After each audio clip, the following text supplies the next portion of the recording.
വയനാട്ടിലെ കാരാപ്പുഴ ജലസേചന പദ്ധതിക്കായി കുടിയൊഴിപ്പിച്ച ആദിവാസികൾക്കായി സമ്പൂർണ്ണ പാർപ്പിട പദ്ധതി ഒരുങ്ങുന്നു.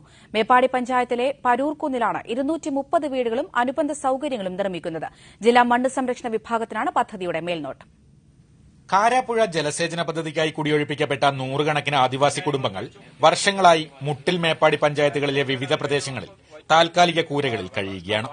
ഇതിൽ 230 കുടുംബങ്ങൾക്കാണ് മേപ്പാടി പഞ്ചായത്തിലെ പ്രകൃതിരമണീയമായ പരൂർക്കുന്നിൽ ഭൂമിയും വീടും നൽകുന്നത്.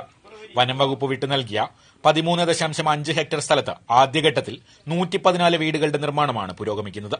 6 ലക്ഷം രൂപ ചെലവിൽ 477 ചതുരശ്ര അടിയുള്ള വീടും 40 ചതുരശ്ര അടി ചാർത്തുമാണ് നിർമ്മിക്കുന്നത്. പട്ടികവർഗ വകുപ്പിന്റെ TRDM ഫണ്ട് ഉപയോഗിച്ചാണ് വീടുകൾ നിർമ്മിക്കുന്നത്. CK ശശീന്ദ്രൻ MLA, ജില്ലാ കലക്ടർ അദീല അബ്ദുള്ള, മറ്റ് ഉന്നത ഉദ്യോഗസ്ഥർ തുടങ്ങിയവർ പദ്ധതി പ്രദേശം സന്ദർശിച്ച് ഗുണഭോക്താക്കളുമായി ആശയവിനിമയം നടത്തി. ജില്ലാ മണ്ണു സംരക്ഷണ വിഭാഗമാണ് പദ്ധതിയുടെ നിർവഹണ ഏജൻസി.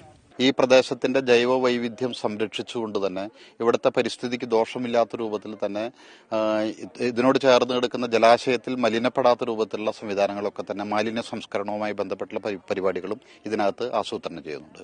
പാർപ്പിടങ്ങൾക്ക് പുറമെ റോഡ്, കുടിവെള്ളം, വൈദ്യുതി, പഠനമുറി, അംഗനവാടി തുടങ്ങിയ അടിസ്ഥാന സൌകര്യങ്ങളും പ്രദേശത്ത് ഒരുക്കും. ജില്ലാ നിർമ്മിതി കേന്ദ്രത്തിനാണ് റോഡ് നിർമ്മാണത്തിന്റെ ചുമതല. മാതൃഭൂമി ന്യൂസ്, വയനാട്.